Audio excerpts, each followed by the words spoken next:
কিয়ামতের দিন অনেক গরিব মানুষ দেখবে হাজারো হাজার সব তার আমলের মধ্যে। আল্লাহু আকবার। মানুষগুলো বলবে, মালিক টাকা ছিল না, কোনদিন মদিনায় যাইতে পারি নাই, তোমার ঘর মক্কায় যেতে পারি নাই, এরপরেও হাজারো হাজার সওয়াব আমার আমলনামার ভিতরে। রব্বুল আলামিন ডাকতে বলবে, বান্দা বান্দি শোনো, আমার খানায় কাবায় যেতে পারো নাই, তবে তোমার বাড়ির মধ্যে আমি যে দুইটা নিয়ামত দিয়েছিলাম, ভ্যান চালায়াও তাদের সাথে ভালো ব্যবহার করেছিলাম, আমি আল্লাহ প্রত্যেকটা নজরের বিনিময়ে একটা কবুলিয়াত হজের সওয়াব দান করেছি। কিন্তু অনেক মানুষের সুযোগ নাই। মার চেহারাটা মাটি দিয়ে ঢেকে দিয়েছেন ভাই, বাবার চেহারাটাও ঢেকে দিয়েছেন। মাকে ডাকলে আর মা শোনে না, বাবারে ডাকলে বাবা আর শোনে না। কিন্তু এই বাবা নামক বটগাছকে যারা হারিয়ে ফেলেছ, এখন বেচারায় গেলে হয়তো মনে পড়ে, হারি ঈদের দিন যখন আসতো আমার পুরনো নতুন জামা দেওয়ার জন্য, আমার বাবা ফরিদপুর বাজারে যাইয়া বড় সুন্দর একটা জামা ক্রয় করলো, কিন্তু নিজের জামাটা ছেঁড়া। বাড়িতে আসার পরে মা ডাকতে বললো, আমাকের বাবা নিজের পরনের খবর নাই, সন্তানের পরনে নতুন জামা দিলা। বাবা ডাইকে বলে, অমুকের মা, ঈদের দিনে আমার বেটা যখন নতুন জামা পরে ঈদগাহে যাবে রে, আমি বাবার চেহারার দিকে তাকাইয়ে নতুন জামা পরার আনন্দ পাইব। এই বটগাছ যারা হারিয়ে ফেলেছেন, ও ভাই, ও যুবক ভাই, যাদের আছে মা বাবা, আমার ফতোয়া নয়, আল্লাহ সূরাতুল বাকারার 83 নম্বর আয়াতের মধ্যে বলছেন, বান্দা বান্দিরি বুকটা খুলে 3 বার ডাক দিবেন ঘুমানোর পূর্বে। মেডিকেল সায়েন্স বলছে, মানুষ যখন আল্লাহকে ডাকে তার কলিজা হার্ট বিশ্রাম নেয়, ওই মানুষকে আল্লাহ হার্ট অ্যাটাক দেবে না। তাহলে আল্লাহর ডাকটা আসতে না জোরে। প্রশংসা পাবেন তিনি আপনারে বানিয়েছেন যিনি, প্রশংসা পাবেন তিনি আপনাকে অক্সিজেন দিচ্ছেন যিনি, প্রশংসা পাবেন তিনি আপনাকে রিজিক দিয়া হায়াত দিয়ে এখনো হায়াতের জিন্দেগিতে বাঁচিয়ে রেখেছেন যিনি, ঠিক কিনা? প্রশংসা হবে কার? আলহামদুলিল্লাহি রাব্বিল আলামিন।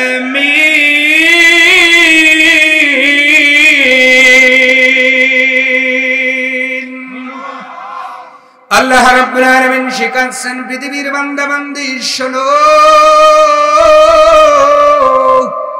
তোমাদের জ্ঞান দিয়ে, বিবেক দিয়ে, বুদ্ধি দিয়ে যদি আমার প্রশংসা করতে যাও, এই খাতা নামক জমিন ফুরিয়ে যাবে, কলম নামক গাছগাছরা গুলো ক্ষয় হয়ে যাবে, কালি নামক সমুদ্রের পানিগুলো শুকিয়ে যাবে, এতটুকু প্রশংসা করে শেষ করতে পারবে না। এই জন্য আমি রব্বুল আলামিন তোমাদের শিক্ষা দিয়ে দিলাম, তুমি যখন আলহামদুলিল্লাহ বলে দিবা, রব্বে কারিমের সমস্ত প্রশংসা আদায় হয়ে যায়।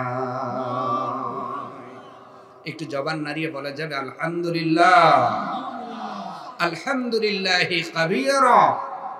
আল্লাহ আমাদের কবুল করুন। দরুদ ও সালাম প্রেরণ করছি মানবতার মুক্তির দিশারি রহমাতুল লিল আলামিন, খাতামান নবিয়্যিন আউয়ালিন ওয়াল আখিরিন, নবী মুহাম্মদুর রাসূলুল্লাহ সাল্লাল্লাহু আলাইহি ওয়াসাল্লাম। আমার আল্লাহ হলো রব্বুল আলামিন, আমার এমন একটা আমরা নবী পাইছি, উনি হলো রহমাতাল লিল আলামিন। ওমা আরসালনাকা ইল্লা রাহমাতাল লিল আলামিন।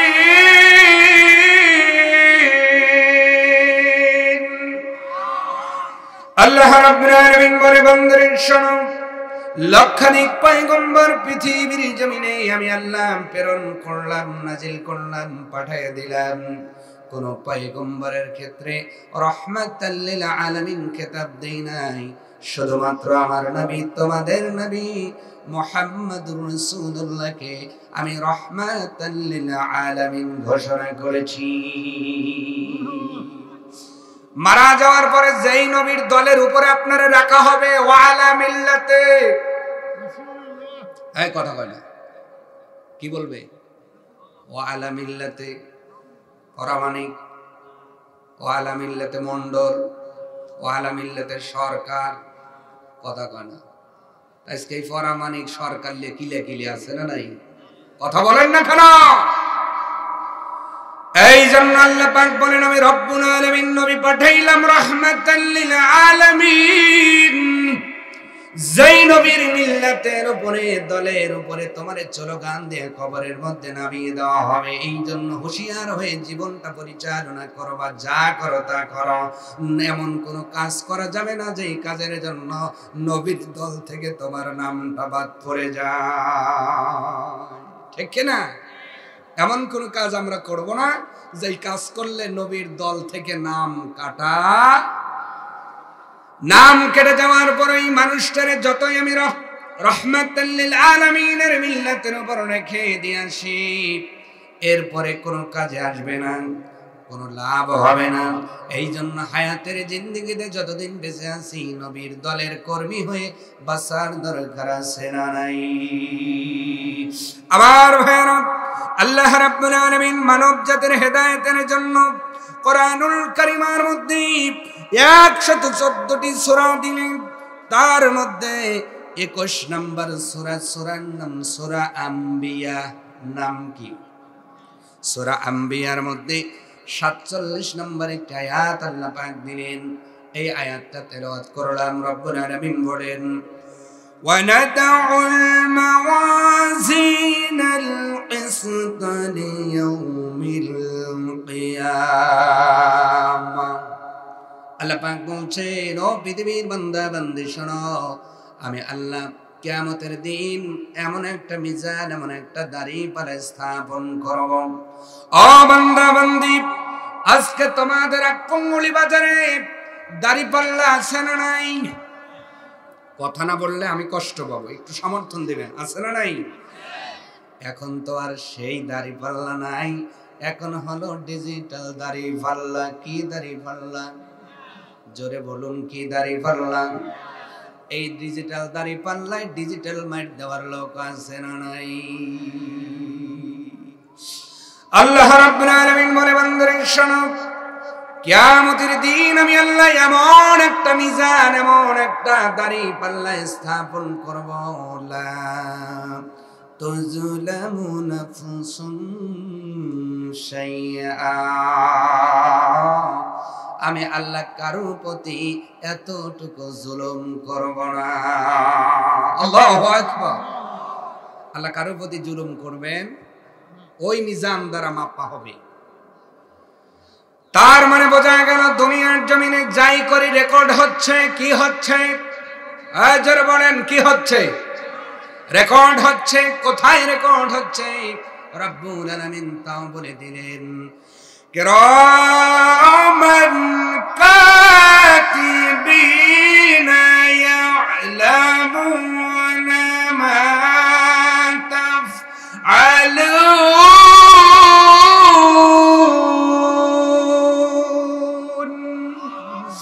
আল্লাহ রাব্বুল আলামিন বলছেন, বান্দারে তোমার শয়নে স্বপনে ঘুমন্ত অবস্থায় অথবা জাগ্রত অবস্থায় জেনে শুনে যা করো, তোমার দুই কাঁধের মধ্যে দুইজন ফেরেশতা ফিট করে দিলাম, কিরামান কাতিবিন, দুইজন সম্মানিত লেখক দিয়ে দিলাম। এরা তাই লেখে তোমরা যা করো। তার মানে বান্দা বান্দের আমল নামাগুলো রেকর্ড হয়ে যায়।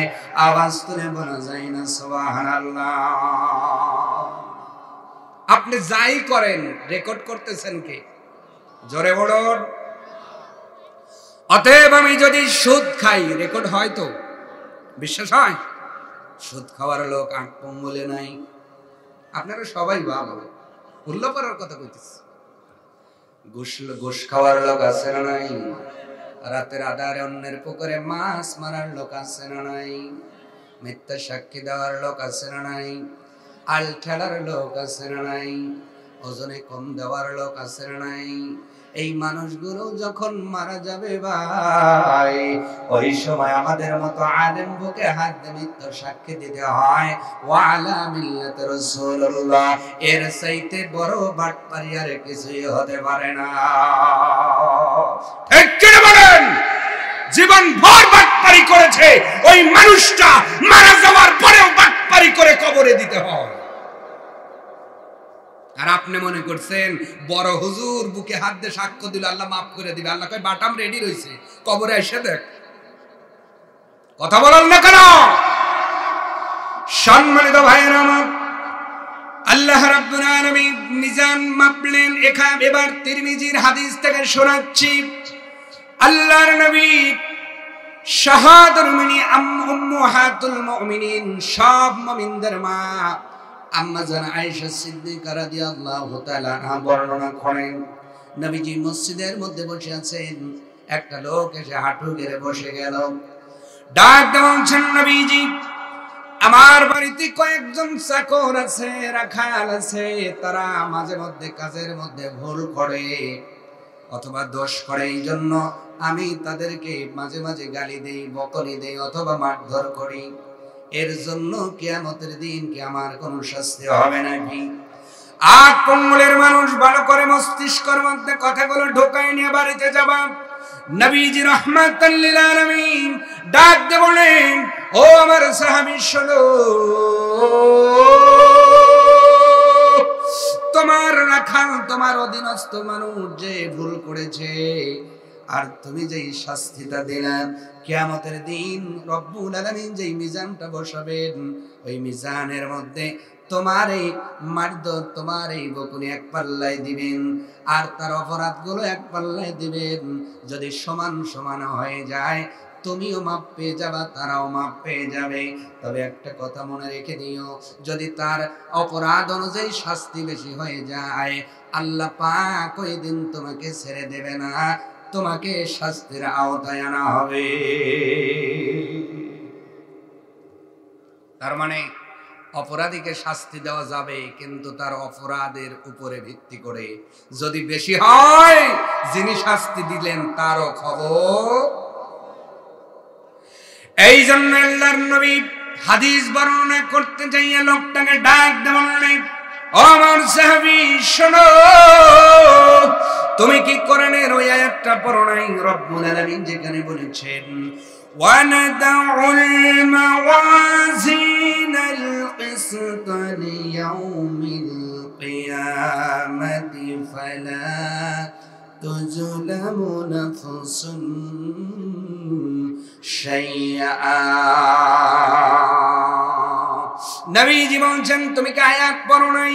কিয়ামতের দিন রব্বুল আলামিন এমন মিজান বসাবেন যেখানে রব্বুল আলামিন সব কিছু মেপে মেপে বিচার করবেন। লা তুজলামু নাফসুন শাইআ, ওই দিন আল্লাহ কারোর প্রতি এতটুকু বিচার করবেন না, জুলুম করবেন না। আল্লাহ পাক আমার বলছেন, ওয়া ইন কানা মিসকালা হাববাতিন মিন খারদালিন আতাইনা বিহা। আল্লাহ পাক ডাক দিয়ে বলে, বান্দা বান্দি শোনো, তুমি যদি এমন একটা দোষ করেছো, এমন একটা গুনাহ করেছো, যেই গুনার পরিমাণ হলো সরিষার দানার মতো। ও আকবঙ্গলবাসী, এই যে আপনারা সরিষা লাগালেন, যারে বাংলা ভাষায় বলে মাল লাগালেন, সেতি লাগালেন, এই মাল সরষা যখন আপনারা আবাদটাকে গোছায় নিয়ে আসবেন, মালটা মারানোর পরে দেখবেন হাতের মধ্যে নিলে একটা, হাতের মধ্যে কেন যেন সরসরি লাগে।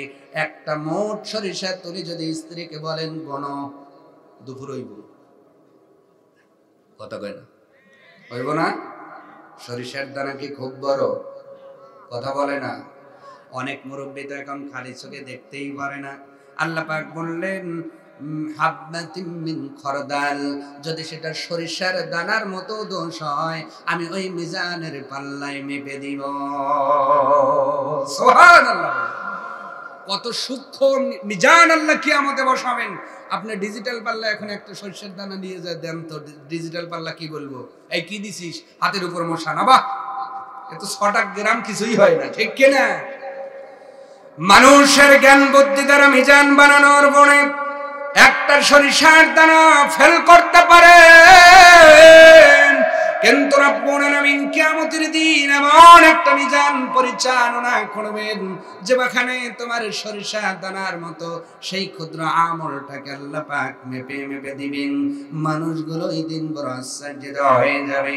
এই জন্য আকপঙ্গুলের মানুষ বলো তো, অপরাধ করার পূর্বে সেই মালিককে ভয় করার দরকার আছে না নাই? আরো জোরে বলুন, আছে না নাই? মাপার পরে অবস্থা হবে দুইটা। কয়টা? আস্তে বলবেন না, জোরে বলুন, কয়টা?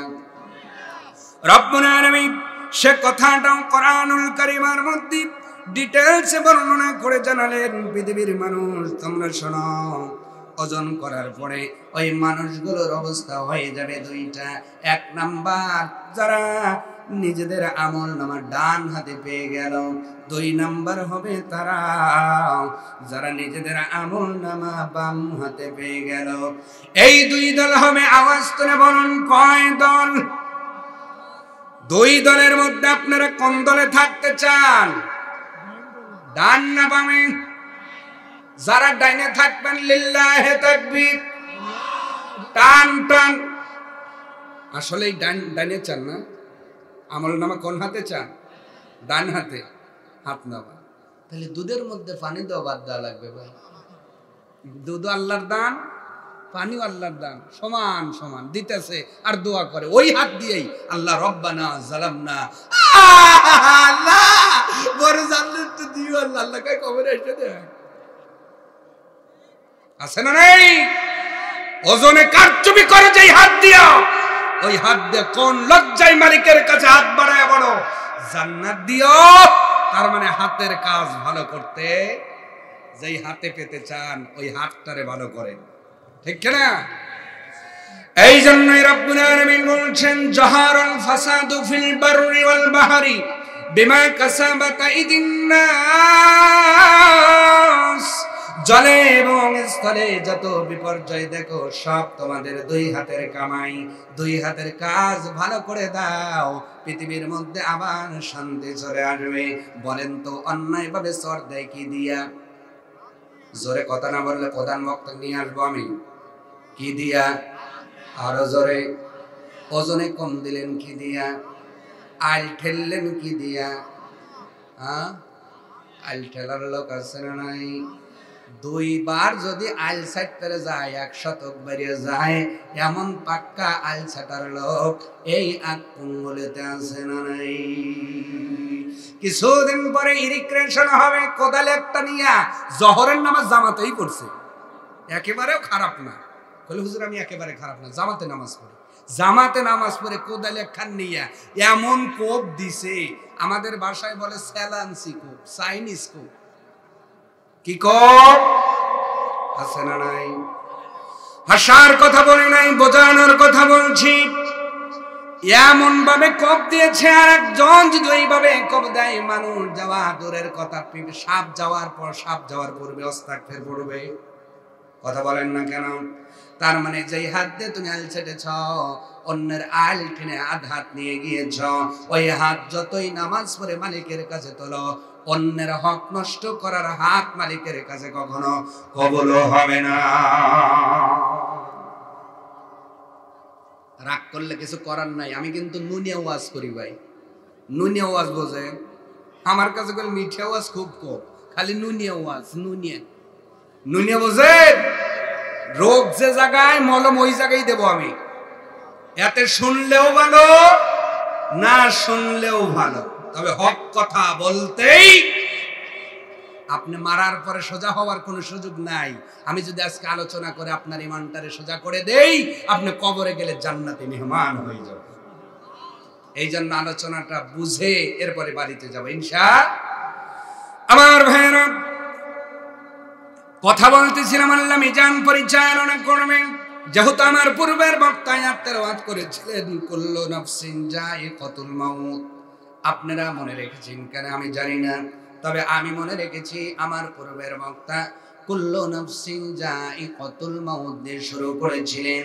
যেহেতু উনি মেরেই ফেলছেন, মরার পরের অবস্থা আমি জানাই, ঠিক কিনা? মারার মাইরে কি করবে? যেহেতু উনি মারিয়েই গেছে, মানে মরা শেষ, এরপরে কি হবে হুজুর তাই কর। মারা গেলেন, আপনাকে একটা জ্যাকেট পরিয়ে প্যাকেট করা হবে, তার নাম কাফন। তার নাম জোরে বলুন, কাফন। কাফন দেওয়ার পরে ওই শরীরে আর কোনো পোশাক কিয়ামত পর্যন্ত উঠবে উঠবে না। যত দামি শরীরে হোক, যেই শরীরে 10,000 হাজারের পোশাক ছাড়া পোশাক ওঠে না, ওই মানুষ এখন মারা গেলে কাফন নাকি জ্যাকেট? কথা বলেন কি কি? যেই পোশাকটা পরে 40,000 বছর পর্যন্ত কবরের সময় পার করতে হবে। খুব ভালো করে বুঝবেন, নবীজিকে বলা হলো, নবীজি মানুষগুলো কবরের মধ্যে কতদিন থাকবে? নবীজি ডাক দিয়ে বললেন 40। সাহাবীরা বললেন 40 দিন, নবী বললেন না। এরপরে বলা হলো 40 সপ্তাহ, বললেন না। 40 মাস তাও না, 40 বছর তাও না, 40 শত বছর কথা বলেন নাই। এই জন্য একদল মুফাসসির বলেছেন, মানুষ যারা মারা যাবে কমপক্ষে 40,000 বছর কবরের ঘানি টেনে উঠতে হবে। কয় বছর? আসতে বলেন, কয় বছর? সামান্য 60 বছরের জিন্দেগীদের জন্য তোমার কত কিছুর প্রয়োজন হইল। বিল্ডিং এর প্রয়োজন, বিল্ডিং এর মধ্যে 2টা বেডরুম হলে ভালো হয়, 2টা অ্যাডজাস্ট টয়লেট হলে ভালো হয়, এরপরে রুমের মধ্যে এয়ার কন্ডিশন হলে ভালো হয়, ভালো একটা ফ্যান হলে ভালো হয়, ভালো একটা ড্রেসিং টেবিল হলে ভালো হয়। বক্স কাটেন নরম বিছানা ছাড়া ঘুম হয় না। এ পৃথিবীর মানুষ, সামান্য 60 বছরের জিন্দেগির জন্য, 50 বছরের জিন্দেগির জন্য তোমার রুমে কত কিছুর প্রয়োজন হইল বলো তো দেখি। মরণের পরে যেই কবরের মধ্যে একা একা 40,000 বছর পর্যন্ত সময় কাটাতে হবে, ওই কবরের মধ্যে এসব কিছুর দরকার হবে কি হবে না? প্রয়োজন আছে না নাই? জোরে বলেন, আছে না নাই? আমার ভাইয়েরা, দুনিয়ার জমিনে অসুস্থ হয়ে গেলে স্ত্রী আপনারে কম্বল দিয়ে ঢেকে দেয়, সন্তান যায় ডাক্তার ডাকার জন্য, কিন্তু কবরের মধ্যে আপনার শরীরে যদি জ্বর এসে যায়, বলেন তো খেতা দেওয়ার মতো কাউকে পাওয়া যাবে নাকি? ডাইনে বামে মাটি আমার মাটির বিছানা, ডাইনে বামে মাটি আমার মাটির বিছানা, আমি মরে গেলে আমায় তোমরা ভুলে যাও না, আমি চলে গেলে আমায় তোমরা ভুলে যাও না, ডাইনে বামে মাটি হবে মাটির বিছানা, ডাইনে বামে মাটি হবে মাটির বিছানা। টাকা পয়সা গাড়ি বাড়ি যাহা করেছি, সব কিছু ফালাইয়া আজ একা যাইতাছি। ঠিক কিনা? আরো জোরে। টাকা পয়সা গাড়ি বাড়ি যাহা করেছি, সব কিছু ফালাইয়া আজ একা যাইতেছি। মাত্র এত নিষ্ঠুর হবে মানুষ তা তো জানি না, হায় হায় এত নিষ্ঠুর হবে মানুষ তা তো জানি না, ডাইনে বামে মাটি হবে মাটির বিছানা। আওয়াজ তুলে বলুন ঠিক কিনা? এলাকার মুসলমান, কবরের মধ্যে তোমার 12 ফিট বাই 14 ফিট রুম নাই, ওই কবরের ছাদ 9 ফিট 12 ফিট উচ্চতা নাই, এমন একটা কবরের মধ্যে দিবে রে, ডাইনের সিনেমাটির সঙ্গে লেগে যাবে, বামের সিনেমাটির সঙ্গে লেগে যাবে, মাটি মাটি। ওই মাটির ঘরে 40,000 বছর পর্যন্ত কবরে ঘানি টানতে হবে। বলো তো বুদ্ধিমান এলাকার বুদ্ধিমান মানুষেরা, ওই কবরের জন্য কিছু সামান তৈরি করার দরকার আছে না নাই? আমার ভাইরা, আল্লাহ রাব্বুল আলামিন ৮৪ নম্বর সূরার নাম ইনশিকাক, নাম কি? আমার আল্লাহ ৭ নম্বর আয়াত থেকে ধারাবাহিক বর্ণনা করেছেন সেই মিজানের পাল্লা বসানোর পরে কি হবে। আল্লাহ পাক বলছেন, বান্দারে ৪০,০০০ বছর পর্যন্ত সময়টা কবরের মধ্যে কাটাইলা, সব মানুষগুলো কাটাবে এটা মনে করবেন না। আদম নবীর যুগে যারা মারা গিয়েছেন আর যারা কিয়ামতের দিন মারা গিয়েছেন তাদের সময় হয়তো গরমিল হবে না। না, আল্লাহ এর মধ্যে বলেছেন লা তুজলামু নাফসুন শাইআ, আল্লাহ কোন জনের সাথে এতটুকু বিচার করবেন না। তার মানে বোঝা যায় আদম নবীর সময় যারা ইন্তেকাল করেছেন আর কিয়ামতের দিন যারা ইন্তেকাল করবেন সকলেই সমান দিন কবরের মধ্যে থাকবে। সুবহানাল্লাহ, জোরে বলুন। আপনাদের চিন্তা অনেকেরই হলো যদি কিয়ামতের দিন মারা যেতাম মনে হয় কবরটা একটু কম খাটা লাগতো। না না, কিয়ামতের দিনও যিনি মারা যাবেন উনি ওই সময়টা কবরে ঘানি টেনে তারপরে উঠবেন। সময়টা কথা শুনে কার? এই মানুষেরা জোরে বলুন কার? আল্লাহ পাকের কথা শোনেন সময়। এই জন্য আপনি মনে কইরেন না তাহলে তো ওরা অবজেকশন দিবে, আল্লাহ আমি আদম নবীর উম্মত ছিলাম এই জন্য আমার বেশি খাটাইলেন। আপনার কোরআন তো বলে লা তুজলামু, আপনি কারোর প্রতি জুলুম করেন না, তা আমাদের কবরে বেশি খাটাইলেন কেন বলবে না? এই জন্য সমান সমান সমান সমান। এই জন্য ৪০,০০০ বছরের জন্য বড় সামানের প্রয়োজন। ৪০,০০০ বছর কবরের মধ্যে মানুষগুলো থাকবে। ইমানদার বেঈমানদের, ইমানদারের অবস্থা একটা হবে, বেঈমানের অবস্থা আর একটা হবে। ওই দিয়ে কথা বলতে গেলে আমার মূল আলোচনার থেকে সরে যেতে হবে, হয়তো বক্তা চলে আসবে।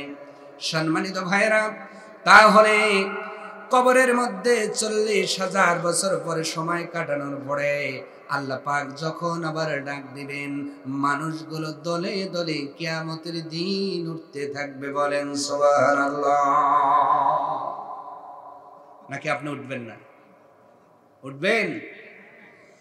ওয়াইযাল কুবুরু বুসিরাত, আল্লাহু আকবার। ৮২ নম্বর সূরার নাম ইনফিতার। আল্লাহ পাক ডাক দেন, ও পৃথিবীর মানুষ, এমন একটা দিন আসবে যেই দিনে ওয়াইদাল কুবুরু বুসিরাত, আমি আল্লাহ কবর ওপেন করে দিব রে। আর কবরগুলো ধাক্কা মেরে মেরে মানুষগুলোকে উঠায়া দেবে। সুবহানাল্লাহ। আপনি ইচ্ছা করলেও আর ওই কবরে থাকতে পারবেন না, অটোমেটিক কবর আপনাকে ধাক্কিয়ে তুলে দিবে। আল্লাহু আকবার। ওই দিনকে বিশ্বাস করেন তো? বিশ্বাস করেন তো? যারা কবরস্থ করেছেন তার বডি ডিস্ট্রয় হয়ে গিয়েছে, নষ্ট হয়ে গিয়েছে, কিন্তু শরীরের ২টা অংশ কখনো নষ্ট হয় না। কয়টা বলুন? আরো জোরে। এই ২টা অংশ নষ্ট না হওয়ার কারণে রব্বুল আলামিন কিয়ামতের দিন সম্পূর্ণ মানুষ আবার বানিয়ে দিবেন।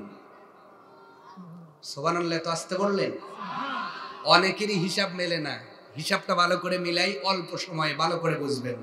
আপনাদের এলাকায় লাউ গাছ লাগানোর মহিলা কম না বেশি? যেহেতু নদীর ধারে মানুষ, বোয়াল মাছ দিয়ে লাউ খাওয়ার লোক বেশি, ঠিক না? কন মা বোনেরা যে লাউটা লাগালো এই গাছটাকে খায়, বিয়ে বাড়ি দেয়, নানার বাড়ি খালার বাড়ি দিয়া, এরপরে 2টা বর্ষ রাখে। কি রাখে বলেন ভাইরা? কথা বলুন, কি রাখে? এই বর্ষ রাখার কারণ কি? উদ্দেশ্য কি? বীজ সংগ্রহ করা। বীজটারে ভালো করে ধোয়া হলো, ঝনঝনানি আওয়াজ হলো, এত রোদে শুকানো হলো, বীজের মধ্যে কোনো পানি নাই, কোনো আর্দ্রতা নাই, ওই বীজটাকে তেনার মধ্যে আপনার জড়ানো হলো। এরপরে 4-5টা পলিথিন দিয়ে পেঁচাইয়া চাউলের কোলার একদম নিচে রেখে দেয়। বলেন তো এইভাবে যদি তোমার আমারে প্যাকেট করা যায়, প্যাকেট খোলার আগে এই কাফন নামের জ্যাকেট পরতে হবে, ঠিক কিনা? তাহলে ওইভাবে প্যাকেট করে চাউলের কোলার নিচে রাখলো 1 বছর।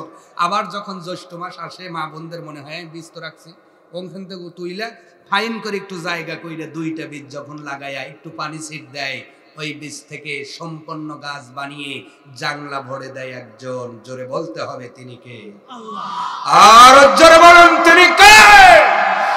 যাদের বিশ্বাস হয় না মরণের পরে আল্লাহ বিচার করার জন্য মানুষ বানাবেন, ওদের চিন্তা হলো খাও দাও ফুর্তি করো, দুনিয়াটা মস্ত বড়, যা আছে কপালে দেখা যাবে সকালে, আর কি মরে গেলি 2টা বাটামের বাড়ি, মরে যাব গলিয়ে যাব শেষ হয়ে যাব। না, অত সহজ না। অত সহজ হইলে আর এই মানুষগুলো তাহাজ্জুদ করতো না। ঠিক কিরকম? সম্মানিত ভাইয়ের আমার, যাই আল্লাহ একটা বীজ থেকে সম্পূর্ণ লাউর গাছ বানাতে সক্ষম, মানুষের শরীরের এমন একটা অংশ, যে অংশ আগুনে পড়লে ডিস্ট্রয় হয় না, পাগে খাইলে হজম করতে পারে না, আপনার পানিতে পড়লে পানিতেও হজম হয় না, নষ্ট হয় না, আল্লাহ বীজের মধ্যে রেখে দেন। কিয়ামতের দিন আবার সেখান থেকে পূর্ণ মানুষ বানায় দেবে। সেই অংশটার নাম বলবো কি? বলবো কি? হ্যাঁ বলবো, তবে শুনে যাবেন। একটু আগায় নি আমার ভাইয়েরা। তাহলে 40,000 বছর থাকলাম, থাকার পরে কিয়ামতের দিন উঠলাম, ওঠার পরে আমরা মিজানের পাল্লার সামনে দাঁড়িয়ে গেলাম, মানুষগুলো দাঁড়িয়ে আছে, রব্বুল আলামিন ওজন শুরু করবেন। এবার কি হবে? আল্লাহ রাব্বুল আলামিন 84 নম্বর সূরার 7 নম্বর আয়াতের মধ্যে বলছেন, ফাআম্মা মান উতিয়া কিতাবাহু বিয়ামিনি। ওই ওজন করার পরে যার আমলনামা ডান হাতে দেওয়া হবে, তার মতো সফল কাম আর কেউ হবে না।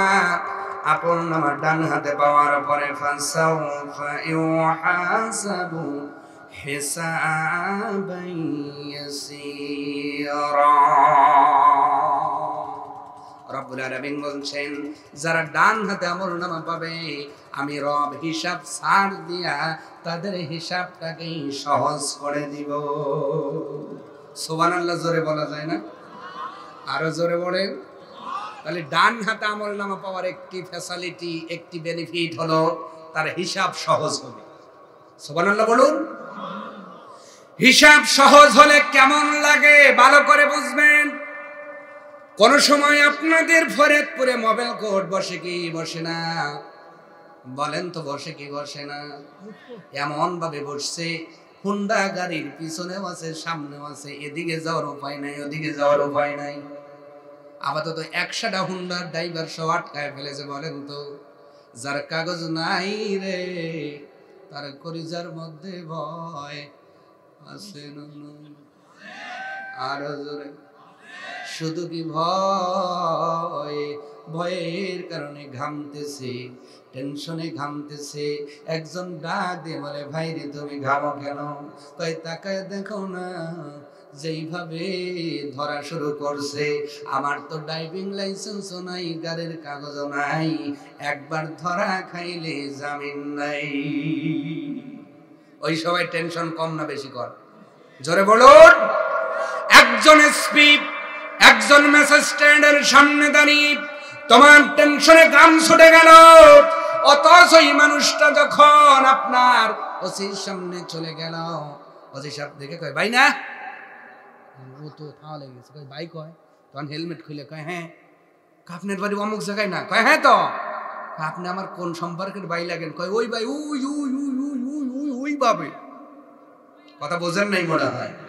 কিভাবে? এত দূরের ভাই হওয়ার পর যেই পরিচিত হইছে, আর কি ড্রাইভিং লাইসেন্স লাগে? কথা কয় না। আর কি গাড়ির কাগজ লাগে? ওই যে পার হয়ে গেছে, এতক্ষণ গান ছুটছে, কিন্তু যেই পার হয়ে গেছে, আমি কি ভুল বললাম? কেমনে বলে? আল্লাহ বাঁচাইছে, তাও যে পরিচিত একজন অফিসার আসিল, তাই বাঁচা। ঠিক কিনা কর?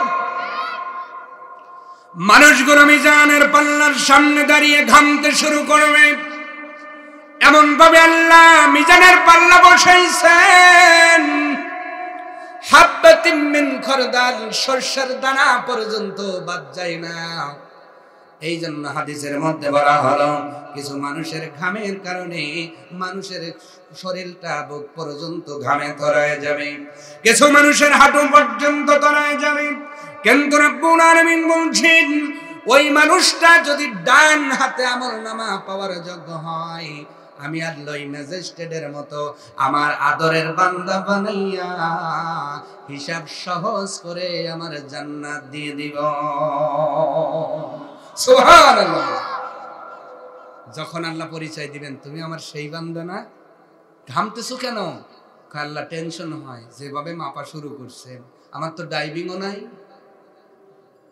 গাড়ির কাগজও নাই, এই জন্য ঘামি। আল্লাহ বলবে ঘামার চিন্তা নাই, তুমি আমার সেই বান্দা যে লোভ না করে অসৎ টাকা ছেড়ে দিয়েছিল। আল্লাহু আকবার। তুমি আমার সেই বান্দা যেটা রাত জেগে তাহাজ্জুদ নামাজ পড়ে আমার কাছে অশ্রু দিয়ে কেঁদেছিল। তুমি আমার সেই বান্দা না? দুনিয়াতে যেই বান্দাকে লাখ টাকার প্রপোজাল দেওয়া হয়েছিল একটা মিথ্যা বিচার করার জন্য, কিন্তু হকের পথে থাকার কারণে 1 লাখ টাকার বান্ডিলে লাথি মেরে দিয়েছিল, আমি আল্লাহ তোকে পরিচিত বানাইয়া আজকে নিজ জিম্মায় জান্নাত দিয়ে দিলাম। ওই দিন যখন আল্লাহ ঘোষণা দিবেন লা খাউফুন আলাইহিম ওয়ালা হুম ইয়াহজানুন, নো চিন্তা, খালি ফুর্তি আর ফুর্তি। সুবহানাল্লাহ। ওই দলে থাকতে চাই কি চাই না? প্রিয় ভাইরা, থাকতে চাই কি চাই না? এবার ডানপন্থীদের কিছু বৈশিষ্ট্য বলার দরকার আছে না নাই? জোরে বলুন, আছে না নাই? নাকি চা স্টলে চা খাইলে ডানপন্থী হওয়া যায়? আসতে বলে। চার সাথে যদি টিভি দেখি, এখন টিভি এমন চলতেছে যে মুরব্বীদের ঠেলায় যুবকরা বসতে পারে না। জোরে কথা বলতে হবে, ঠিক কিনা? জহরের নামাজ পড়ে এসে বসে, কয় চা দে আর টিভি ছা। আসরের আজান দেয়, কয় এখন বাজায় রাখ। বাজায় মানে মিউট কর, আমি নামাজটা পড়ে আসি। নামাজ আসরের জামাতে পড়ে আবার চা একখান নিয়ে পার উপর পাতলে কয় চা। কথা কয় না, জোরে জোরে। আজকে সিটি আলাদা করে ফেলবেন ইনশাআল্লাহ, ঠিক কিনা? কোন সারা জীবন চাষ্টলে আপনার সময় গেল, অশ্লীল বেহায়াপনা সেই দৃশ্য দেখে আপনার সময় গেল, আর আপনি নামাজ পড়ে আল্লাহর কাছে নাজাত পান। উদখুলু ফিস সিলমি কাফা, ঢুকলে পুরোপুরি ঢোকো, পুঁটি মাছের মতো ঢুইকো না। কারেন্ট জাল তো পেতে রাখে মানুষ, পুঁটি মাছ কি পুরা ঢোকে না অর্ধেক ঢোকে? এই জন্য ওর বিপদ দেখেন কত। কাকড়া এমন কাটা কাটে তাও ছুটতে পারে না।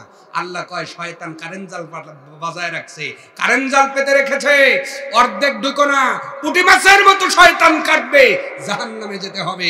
যদি ঢুকতে হয় পুরাই ঢোকো। কার কথা? কার কথা? আমার ভাইয়েরা, এবার যারা ডান হাতে আমলনামা পাবে তাদের হিসাব তো সহজ করে দেওয়া হবে, কিন্তু এই ডান হাতে আমলনামা পাওয়ার জন্য রব্বুল আলামিন 6টা বৈশিষ্ট্য দিয়েছেন। আওয়াজ তুলে বলতে হবে কয়টা? আর জোরে বলুন কয়টা? সূরার নাম বাকারা, আয়াত নাম্বার 83 রব্বুল আলামিন বলছেন 1 নাম্বার বৈশিষ্ট্য হলো লা তা'বুদুনা ইল্লাল্লাহ, আল্লাহ ছাড়া কারো ইবাদত করা যাবে না। ও পৃথিবীর মানুষ, আল্লাহর ইবাদত করো, বন্দেগী করো, দাসত্ব করো, গোলামি করো, যেই আল্লাহর কাছে একদিন আপনাকে ফিরে যেতে হবে। তুরজাউন, মাওলানা আনোয়ার হোসেন সাহেব এই তুরজাউন নিয়ে কথা বলেছেন, আমার মনে আছে, আপনাদের মনে আছে কিনা জানি না। উনি তুরজাউন নিয়ে ব্যাখ্যা করেছিলেন, রাজা মানে ফিরে আসা। রব্বুল আলামিনের কাছে ফিরে যেতে হবে, যেই আল্লাহর কাছে ধরা দিতে হবে, সেই আল্লাহর ইবাদত করো, দাসত্ব করো, গোলামি করো। তার মানে দুনিয়ার জমিনে ইবাদত কেউ পাবে না, ইবাদত একজন পাবে। জোরে বলেন তিনি কে? আমরা নামাজ পড়ব কার জন্য? হজ করব কার জন্য? যাকাত দেব কার জন্য? অবশ্যই যারা রিয়া করবে, লোক দেখানোর জন্য করবে, কোন ইবাদতই আল্লাহর কাছে গ্রহণযোগ্য হবে না। অতএব যে কোন ইবাদত করব একমাত্র রব্বুল আলামিনকে খুশি করবার জন্য। সম্মানিত ভাইয়েরা আমার, তাহলে আমরা ইবাদতের মধ্যে রিয়া আনবো না। লোক দেখানোর জন্য নামাজ পড়বো না, লোকে আমাকে হাজি বলবে এই চিন্তায় হজ করতে যাব না, লোকে আমাকে দানবীর বলবে এই জন্য দান করব না। আমাদের প্রত্যেকটা ইবাদত হবে শুধুমাত্র রব্বে কারিমকে খুশি করার জন্য। ঠিক কিনা বলেন? এক নম্বর শর্ত আপনি যদি মানতে পারেন ডান হাতে আমলনামা পাবেন, আল্লাহু আকবার। দুই নম্বরে রব্বুল আলামিন ডাক দিয়ে বলছে বান্দারে শোনো, ওয়া বিল ওয়ালিদাইনি ইহসানা।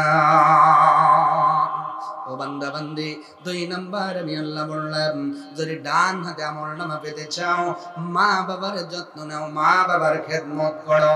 এখানে অনেক মানুষ বসে আছেন তার ঘরের মধ্যে মা নাই, এমনও মানুষ বসে আছেন ঘরের ভিতরে বাবা নাই, এমনও ইতিম বসে আছো ভাই যার ঘরের ভিতরে মাও নাই বাবাও নাই। অথচ নবী বলেছেন হুমা জান্নাতু ওয়া নার। ও বান্দা বান্দি, দুনিয়ার জমিন থেকে যদি জান্নাতের চৌকাঠে চুমা লাগাইতে চাও, তোমার মা বাবা যখন ঘুমায় যায় তোমার ঠোঁটটা মা বাবার কদম তলে চুমা লাগাও, বুঝবা জান্নাতের চৌকাঠে চুমা লাগাইছো। এই চুমা মানে সেজদা দিয়ে চুমা না, কথা ভালো করে বুঝবেন। চুমাটা ওনারা শুয়ে আছেন, আপনার মাথা নত হয় নাই, মোহাব্বতান আপনি বড় সম্মানের জন্য চুমা লাগাইছেন। এই চুমা দেওয়া জান্নাতের চৌকাঠে চুমা লাগানোর সমান। নবীজি ডাক দিয়ে বলেন আমার উম্মতরে, দুনিয়ায় তোমার টাকা হইলে হজ করতে যাইবা, কিন্তু টাকা নাই, হজ করার ক্ষমতা নাই, কিন্তু আল্লাহ পাক তোমাকে রহম করে বাড়ির মধ্যে মক্কা মদিনা দিয়েছেন। একজন হলো বাবা আর একজন হলো মা। ওই মায়ের চেহারার দিকে একটা বার তাকাও, রব্বুল আলামিন একটা হজের সওয়াব তোমার আমলনামার মধ্যে দান করে দেবে।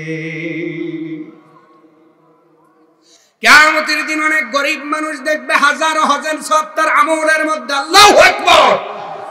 মানুষগুলো বলবে মালিক টাকা ছিল না, কোনদিন মদিনায় যাইতে পারি নাই, তোমার ঘর মক্কায় যেতে পারি নাই, এরপরেও হাজারো হজের সওয়াব আমার আমলনামার ভিতরে।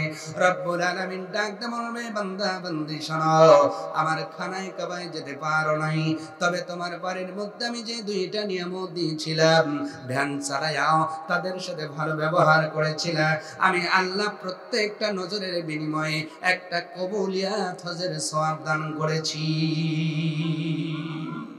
কিন্তু অনেক মানুষের সুযোগ নাই। মার চেহারাটা মাটি দিয়ে ঢেকে দিয়েছেন ভাই, বাবার চেহারাটাও ঢেকে দিয়েছেন।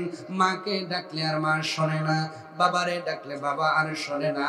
কিন্তু এই বাবা নামক বটগাছকে যারা হারিয়ে ফেলেছ, এখন বেচারায় গেলে হয়তো মনে পড়ে হারি ঈদের দিন যখন আসতো আমার পুরনো নতুন জামা দেওয়ার জন্য আমার বাবা ফরিদপুর বাজারে যাইয়া বড় সুন্দর একটা জামা ক্রয় করলো, কিন্তু নিজের জামাটা ছেঁড়া। বাড়িতে আসার পরে মা ডাক দিয়ে বলল অমুকের বাবা নিজের পরনের খবর নাই, সন্তানের পরনে নতুন জামা দিলা।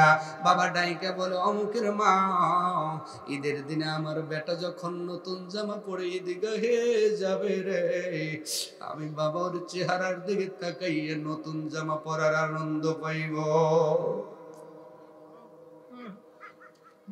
এই বটগাছ যারা হারিয়ে ফেলেছেন, ও ভাই, ও যুবক ভাই যাদের আছে মা বাবা, আমার ফতোয়া নয়, আল্লাহ সূরাতুল বাকারার 83 নম্বর আয়াতের মধ্যে বলছেন বান্দা বান্দিরে আমলনামা যদি ডান হাতে পেয়ে হিসাবটা সহজ করাতে চাও, মা বাবার খবর নাও, মা বাবার খবর নাও। আবার ভাইরা নবীজি একদিন কোন এক কবরস্থানের পাশ দিয়ে যাচ্ছিলেন, সাহাবীদের সঙ্গে না নবীজি দাঁড়ায় গেলেন। নবীজি দাঁড়ানোর কারণে সাহাবীরাও দাঁড়ায় গেলেন। নবীজির মনটাও বড় খারাপ হয়ে গেল। সাহাবীরা বললেন পয়গম্বর আপনার মনটা খারাপ কেন? রাহমাতুল লিল আলামিন ডাক দিয়ে বললেন আমার সাহাবীরা শোনো, আমি নবী যা দেখতে পাই তোমরা তা দেখতে পাও না। সাহাবীরা এই মানুষটার কবরের মধ্যে আযাব হয়, নবীজি দোয়া করলেন, এরপরে ওয়াজাব বন্ধ হলো না। নবীজির শরীরের মধ্যে ঝাঁকুনি দিল, গাটা ঘেমে গেল। নবীজি বললেন, ও আমার সাহাবীরা, তাড়াতাড়ি যাও, মদিনার বাজারে গিয়ে দেখো যার যার আত্মীয় স্বজনের কবরের পাশে দাঁড়াইতে বলো।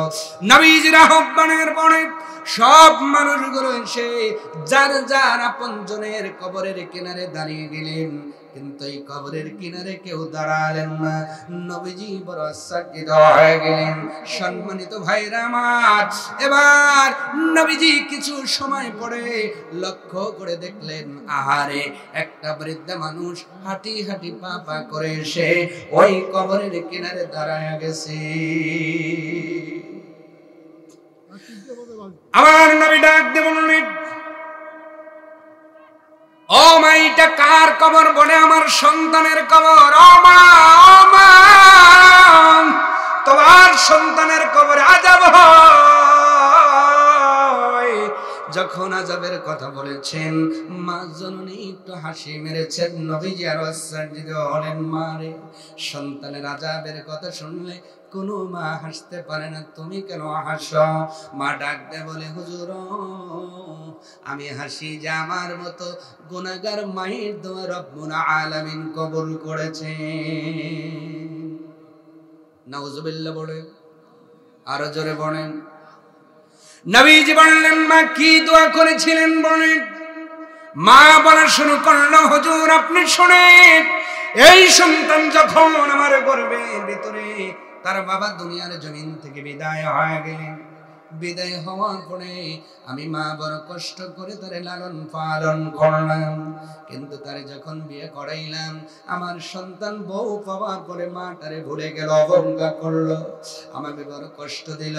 আমি শুধু আসমানের দিকে বলেছিলাম, একবার মালিক, আমার সন্তান যেমন আমারে কষ্ট দেয়, মারা যাওয়ার পরে তুমি কবরের মধ্যে তাকে তেমন কষ্টেই রাখো, এছাড়া আর কোনদিন আমি বদদোয়া করি নাই। আবার ভাইয়েরা মনে রাখবেন, পৃথিবীর জমিনে এখনো 3 শ্রেণীর মানুষের দোয়া মুসা নবীর মতো ডাইরেক্ট মাধ্যম ছাড়া কবুল হয়।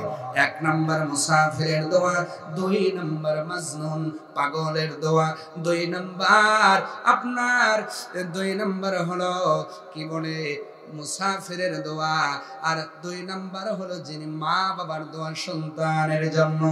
এই সন্তান যদি সন্তানের জন্য মা বাবা দোয়া করে, কে দোয়া করলো? মুসাফির, মাজলুম, মা বাবা, কয়জন? জোরে। মুসাফিরের দোয়া আল্লাহ মুসা নবীর মতো কবুল করে, সুবহানাল্লাহ। এই জন্য কোন মুসাফিরের সাথে বেয়াদবি করবেন না। অনেকে পথ দেখায় চাইলে অনেকেই কিন্তু পথটা না দেখায় ভুল পথ দেখায় দেয়, আছে না নাই? আছে না নাই? ওই মুসাফির যদি পথে যাইয়া কষ্ট পায়, দোয়া হাত তুলে করা লাগবে না, মন থেকে শুধু ও শব্দ বের হলে তোমার জীবন বরবাদ হয়ে যাবে। 2 নম্বর হলো আপনার মাজলুমের দোয়া, যার উপরে জুলুম করা হয়েছে, এই মাজলুম যদি দোয়া করে, মুসা নবীর মতো মালিকের দরবারে কবুল হয়ে যায়। আর 3 নম্বর হলো আল্লাহর নবী বলেন, দুনিয়ার জমিনে মা বাবার দোয়া সন্তানের জন্য কবুল হয়। হতে পারে সেটা ভালো, হতে পারে মন্দ, মন থেকে দোয়া করলে কবুল হয়। ও কুম্মলবাসী, মা বাবার হাত তুলে দোয়া করার প্রয়োজন নাই, মন থেকে যদি শুধু বলে, আল্লাহ সন্তানটার একটু আগায়া দাও, আল্লাহর কসম করে বলি, পৃথিবীর এমন কোন শক্তি নাই তোমারে ঠেকায় রাখবে। আল্লাহ তোমারে উন্নতির উচ্চ শিখরে পৌঁছায়া দেবে। আর লেখাপড়া যতই করো, মার সাথে যদি বেয়াদবি করো, বাবার সাথে যদি বেয়াদবি করো, হাত তুলে বলা লাগবে না, মন থেকে শুধু বলবে, আমার সন্তান আমারে কষ্ট দিল। লেখাপড়া যা করো তা করো, চাকরি যা করো তা করো, টাকা যতই কামাই করো, দেখবেন ভিতরে শান্তি। জোরে, আরো জোরে।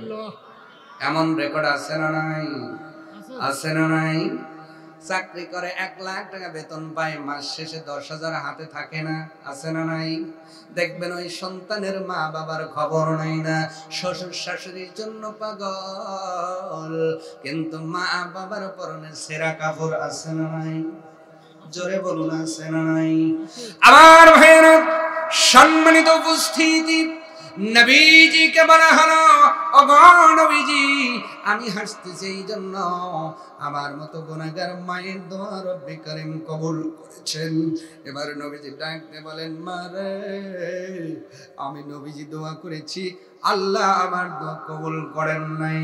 তার মানে মায়ের অভিশাপের পরে, অধিক সম্পনের পরে নবীর দোয়া যদি কবুল না হয়, নবীরে কান্দাইয়া সাইফুদ্দিনের কাছ থেকে দোয়া নিয়ে হবে না।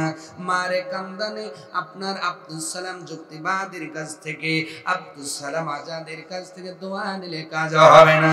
বাবার কলিজায় কষ্ট দিয়া মাওলানা নজরুল ইসলামের কাছে দোয়া নিলে কাজ হবে না। এই জন্য চিন্তা করো, মা বাবা কষ্ট পেল কিনা। কদম ধরে বলে গেলাম আত্মমলবাসী, যদি মা বাবা বেঁচে থাকে, আজকে রাত্রে ঘুমানোর পূর্বে হাতটা তার কদমে লাগায় দিয়া একটা বার ডাক দাও, ও মা, ক্ষমা চাইতে শরম নাই, যত ক্ষমা চাইবা রব্বুল আলামিন ততই জান্নাতের দিকে আগায়া দেবে। আল্লাহর নবী বললেন, মা ক্ষমা করে দেন। মা বলল, নবীজি, যেই আঘাতটি কলিজার মধ্যে লেগেছে, এখানে একটু ইনফরমেশন দেই আমার ভাইরা। একটা সন্তান মায়ের আপনার ব্লাটারের মধ্যে 10 ইঞ্চি ব্লাটারের মধ্যে যখন গর্ভের মধ্যে থাকে, মেডিকেল সায়েন্সের কথা বলছি, কলিজার কথা যেহেতু চলে আসলো, আমার ভাইরা 6 মাস 5 মাস 6 মাসের মধ্যে ওই 10 ইঞ্চি ব্লাটারটা সন্তান ফিল আপ করে ফেলে। এরপরে সন্তানের পা মায়ের কলিজার নিচে ফিট করে দেওয়া হয়। কোথায় বলেন? আপনার পাটাও কলিজার নিচে ছিল, আমার পাটাও। সন্তান বড় হতে থাকে, পা মোটা হতে থাকে, মায়ের কলিজা উপরে উঠতে থাকে। আল্লাহু আকবার। এই জন্য আল্লাহ কোরআনে বলেছেন, ওয়াহনান আলা ওয়াহনিন, সূরা লোকমানের 31 নম্বর 14 নম্বর আয়াত, 31 নম্বর সূরার 14 নম্বর আয়াতের মধ্যে রব্বুল আলামিন ডাকতে বলছেন, বান্দারে, মাটা কষ্টের পর কষ্ট করলো, কোন মায়ের কলিজা আঘাত দিয়েছো শোনো। তোমার পাটা যখন মায়ের কলিজার নিচে ফিট করে দেওয়া হলো, মায়ের কলিজা ধীরে ধীরে উপরে উঠতে থাকে। মেডিকেল সায়েন্স বলছে, জন্ম ভূমিষ্ঠ হওয়ার আগ পর্যন্ত একটা মায়ের কলিজা কমপক্ষে 2 থেকে 2.5 ইঞ্চি উপরে উঠে যায়। কয় ইঞ্চি? জোরে বলুন, কয় ইঞ্চি? এই জন্য মা ঘুমাইতে পারে না, হাঁপায় যায়। মা গাড়ি তুলতে পারেন না, হাঁপায় যায়। মা খাইতে পারেন না। আত্মমূলবাসী, কোন মার কলিজায় আঘাত দিয়েছো ভাই? কদমে হাত দিয়ে বলে গেলাম, খবরটা লাগাও। কোন মায়ের কলিজায় কষ্ট দাও?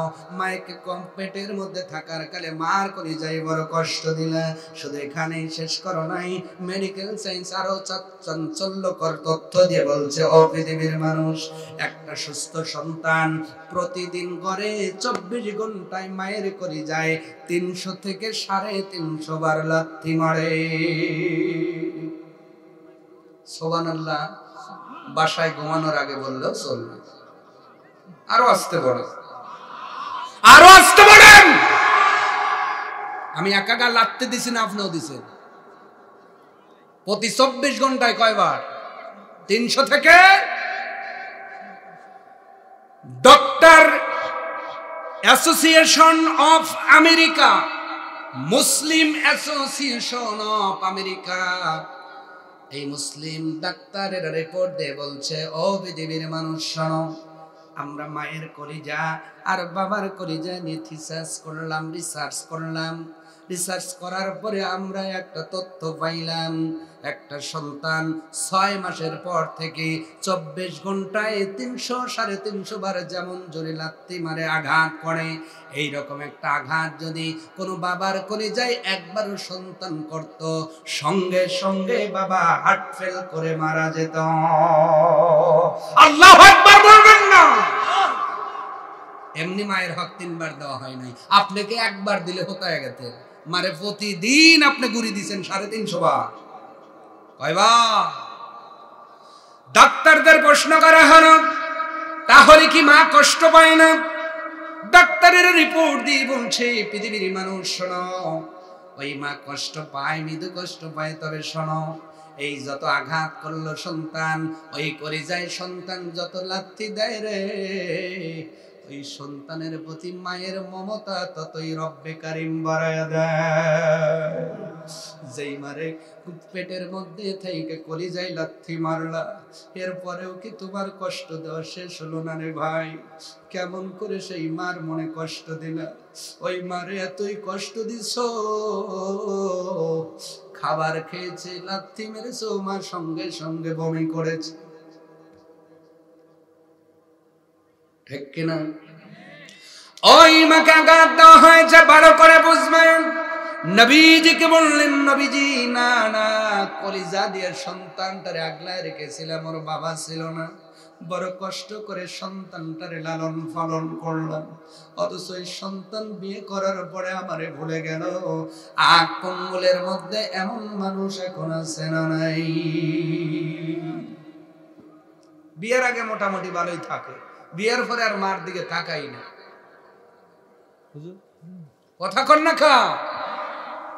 এই যে আমল নামার ডাইনাতে পাওয়ার দ্বিতীয় শর্ত মা বাবার স্মরণ, মা বাবার খেদমত, মা বাবার খুশি।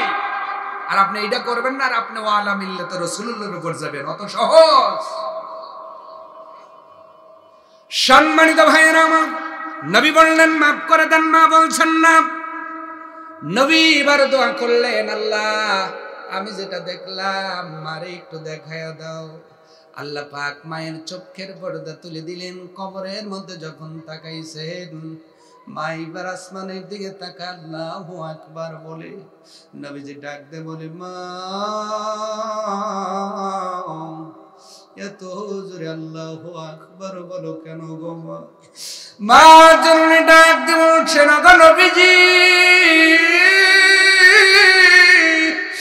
যেই সন্তানের জন্য দুনিয়ার জমিনে আমি কত কষ্ট করলাম, দাসীগিরি করলাম, বাদিগিরি করলাম, অন্যের বাড়িতে কাজ করে সন্তানটারে বড় বানাইলাম, পেটের মধ্যে থাকলো, আমি খাবারের ভাগ দিয়ে বড় বানাইলাম, সন্তানের প্রতি রাগ করেছি ভালো, কিন্তু এত আজব হয় এইটা আমি কোনোদিন ভাবতে পারি নাই।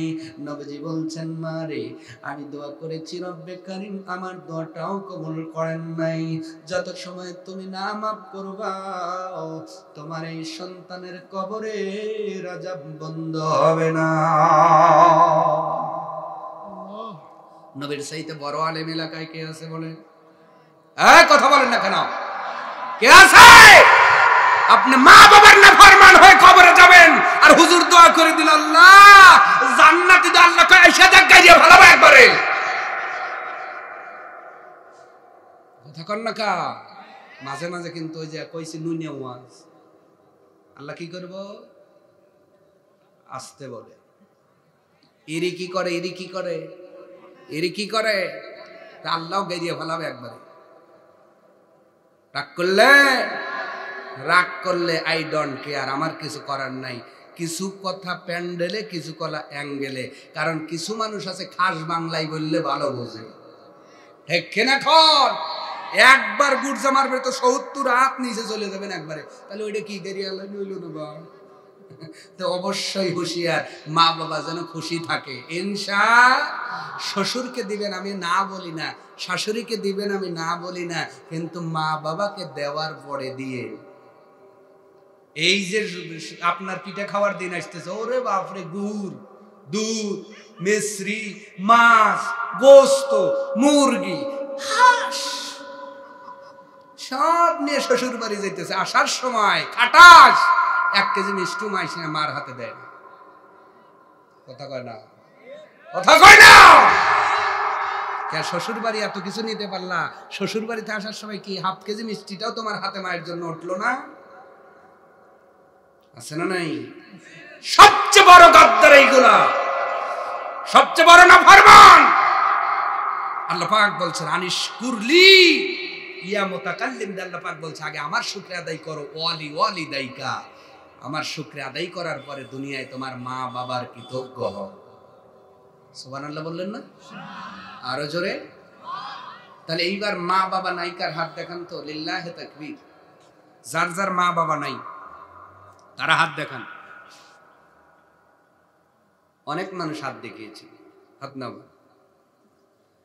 মা এবার মাফ করে দিলেন, কবরের আযাবটা শেষ হয়ে গেল। এই আলোচনা দ্বারা, দীর্ঘ সময় কথা বলার দ্বারা কি বুঝলেন? আমল করেছে লোকটা, নামাজ পড়েছে নবীর পিছে। এত ভালো একজন লোক হয়ে কবরে আযাব হচ্ছে শুধু মার কলিজা আঘাত দেওয়ার জন্য। তা আপনি কত বড় ইমামের পিছনে নামাজ পড়েন যে মার খবর নাই, বাবার খবর নাই। আরে আমি কত বড় আমলদার, হবে না ভাই? হবে না। অতএব মা বাবা। এইবার অনেকে প্রশ্ন করবেন, হুজুর আমাদের তো মা বাবা মারা গেল, এখন বুঝলাম যে মা বাবার খেদমত করা দরকার, তাহলে আমাদের জন্য কি কোনো সলিউশন আছে? যে মা বাবা তো মারা গিয়েছে অলরেডি, আপনাদের জন্য সলিউশন হলো সোমবার, বৃহস্পতিবার আসরের নামাজের পরে মা বাবার কবরের কিনারে দাঁড়িয়ে সূরা ফাতিহা, সূরা ইখলাস, দরুদ শরীফ কিছু পড়ে হাতটা বাড়াবেন। আল্লাহ মাফ চাওয়ার মতো তো আর কোনো কায়দা নাই। আমার আব্বা আম্মারে তুমি রুহানি হালাতে শান্তি দাও। যদি তারা রুহানি হালাতে শান্তি পায়, আল্লাহ রুহানি হালাতে আপনার মা বাবা যদি ক্ষমা করে, আল্লাহ মাফ করে দিবেন। অতএব সেই মা বাবার কবরের কিনারে দাঁড়ানোর দরকার আছে না নাই? জোরে বলুন, আছে না নাই? এইবার যারা হাত দেখিয়েছেন মা নাই বাবা নাই, শুধু কি হাত দেখালেই হবে না আল্লাহকে কিছু দিতে হয়? মাফ করার ক্ষমতা কার বলে? আরো জোরে, আরো জোরে। মা বাবাকে মাফ করবেন যে আল্লাহ, সে আল্লাহকে খুশি করব। কিছু তার ব্যাংকে দিব। লান তানালুল বিররা হাত্তা তুনফিকু মিম্মা তুহিব্বুন। যারা যারা হাত দেখিয়েছেন তারা তারা প্রত্যেককেই দিতে হবে। ইনশাআল্লাহ দিবেন না? অনেকেই হুজুর দিছি, আজকে দোয়ার চার্জ দিবেন। কি চার্জ? তেওয়ার না? দোয়ার তেওয়ার যাই হোক দেওয়াই লাগবে ভাই, কারণ জমিন দোয়ার তেওয়ার চার্জ দিলে ফসল ভালো হয়। ঈমান নিয়ে যদি দোয়ার তেওয়ার দান করেন, এই জমিন আল্লাহ উৎপাদন করবে সবচেয়ে বেশি সওয়াব। জোরে বলুন সুবহানাল্লাহ। একটা সন্তান মাহরুম হবেন না। টাকা নাই, জমির ফসল আদা করেন। যেই জমি আপনার বাবা চষেছে সেই জমি আজকে আপনি চষতেছেন, অথচ সেই বাবা নাই। মায়ের কিছু গহনা আপনি পেয়েছেন, মা পড়তে পারেন না, একটু দয়া করে, একটু মায়া করে কলিজাত থেকে একটু মা বাবার জন্য কিছু স্যাক্রিফাইস হবে ভাইরা, হবে। প্রথম নাম্বার যোগ্য বেটা কে আছেন দেখি তো? 1 নাম্বার যোগ্য বেটা। 10 জন মানুষ 10 মণ ধান নেওয়া যায়। আচ্ছা 10 মণ ধান দেন তো দেখি। নাম কি? আব্দুল জব্বার। জোরে কোন মারহাবা। আমার ওস্তাদ, আমার কলিজার টুকরা, আমার আদবের খনি, আমার ওস্তাদ হুজুর যখন এই হাদিসটার কিতাব পড়িয়েছিলেন, আমাদের বলেছিলেন বাবা মাসাবিহ শব্দের অর্থই হলো গাছা। গাছা, গাছা বোঝেন? গাছা বোঝে না মনে হয়? হ্যাঁ, বাতি রাখে, বাতি। আমার ওস্তাদ বলেছেন বাবা ভিতরে আদবের গাছাটা বসাও, এলেম নামক বাতিটা এমনি আল্লাহ বসিয়ে দিবেন। আরো জোরে বলেন না? এই জন্য যারা ছাত্র আছেন আমি তাদেরকে বলছি, আমার বোনেদের বলছি যারা ছাত্রী, একটা মুহূর্তের জন্য ওস্তাদদেরকে কখনোই কোনোভাবে কষ্ট দিব না। আপনার বাবা তো টাকা দিয়েই খালাস, আপনাকে মানুষ করেছে আপনার ওস্তাদ, ঠিক না? বাদশাহ আলমগীরের কথা মনে পড়ে গেল, আপনারা জানেন কথাটা, তারপরেও জানা জিনিস বললে একটু তাকরার হয়, মনে কথাটা দেখে যায়। বাদশাহ আলমগীর সন্তানকে পড়তে দিয়েছেন, স্যার এসে, টিচার এসে, শিক্ষক এসে পড়ায়, ওস্তাদ। একদিন হয়েছে কি, উনি অজু করবেন। কি করবেন? অজু করবেন। এবার বাদশার ছেলে তো বলছে, বাবা একটু পানিটা ঢেলে দাও। ছেলেটা পানি ঢেলে দিচ্ছেন আর উনি ওযু করতেছেন। সুবহানাল্লাহ বলে। কার ছেলে? বাদশার ছেলে। আর আমি একজন পরামানিকের ছেলে, তাও আকপুঙ্গলি। পুরো নারায়ণপুর বা পুরো এই উপজেলার পরামানিক না, খালি আকপুঙ্গলের পরামানিকের ছেলে। বাড়ির 3 তলা বিল্ডিং আছে। ফরিদপুর যে এমন ভাবে আটে, কথা কন না কেন? স্যার বেশি কথা বলি, জানেন আমি কোন বংশের গোলা, আগুনের গোলা। কথা কয় না। আর বাদশা আলমগীরের ছেলে পানি ঢেলে দিচ্ছে, টিচার ওযু করতেছে। বাদশা দেখলেন, রাগান্বিত হবে। আল্লাহু আকবার বলে। শিক্ষক চিন্তা করলেন, আজকে আমার গর্দান গেছে।